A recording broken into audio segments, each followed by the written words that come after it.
개천절인 다음 달 3일 서울 도심에서 열리는 대규모 집회를 앞두고 주최 측이 금지 통고에 반발하는 움직임을 보이면서 다시 긴장이 고조되고 있습니다. 주최 측은 법원에 소송을 제기하고 집행정지 신청도 접수했는데 결과에 따라 파장이 만만치 않을 것으로 보입니다. 강희경 기자입니다.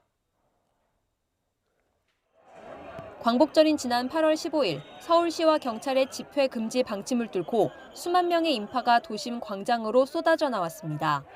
일부 주최 측이 낸 집행정지 신청을 법원이 받아들인 게 발단이 됐습니다. 광복절 집회를 기점으로 코로나19가 전국적으로 급속히 확산했고 법원이 지나치게 안일한 판단을 내렸다는 비판도 쏟아졌습니다. 이 코로나 사태의 확산에 계기가 되었다라는 그런 지적과 비판에 대해서 법원으로서도 상황을 무겁게 인식하고 있습니다. 개천절이 다가오면서 비슷한 상황이 반복되고 있습니다. 경찰이 다음 달 3일 서울에서 열리는 군중집회 금지 방침을 밝히자 주최단체들이 하나둘씩 다시 법원으로 모이고 있는 겁니다.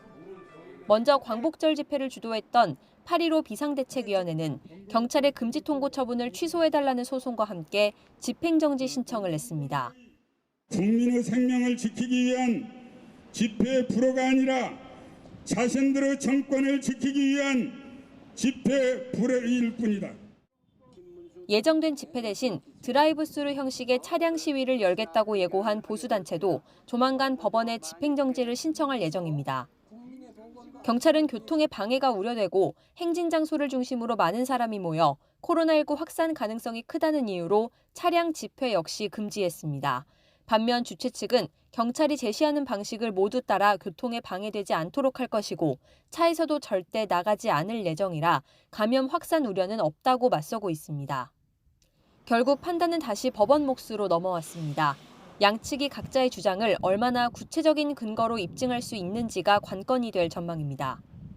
치열한 공방이 있을 것으로 예상이 되고 재판부는 양쪽이 제출한 자료들을 면밀하게 검토해서 과연 확산에 영향이 있을지 없을지를 종합적으로 판단하여 인용 여부를 결정할 것으로 예상됩니다. 광복절 당시 예상보다 훨씬 많은 인파가 몰리면서 방역지침 준수라는 집회 허용 조건이 사실상 무의미해졌던 경험도 법원 판단에 영향을 미칠 가능성이 큽니다.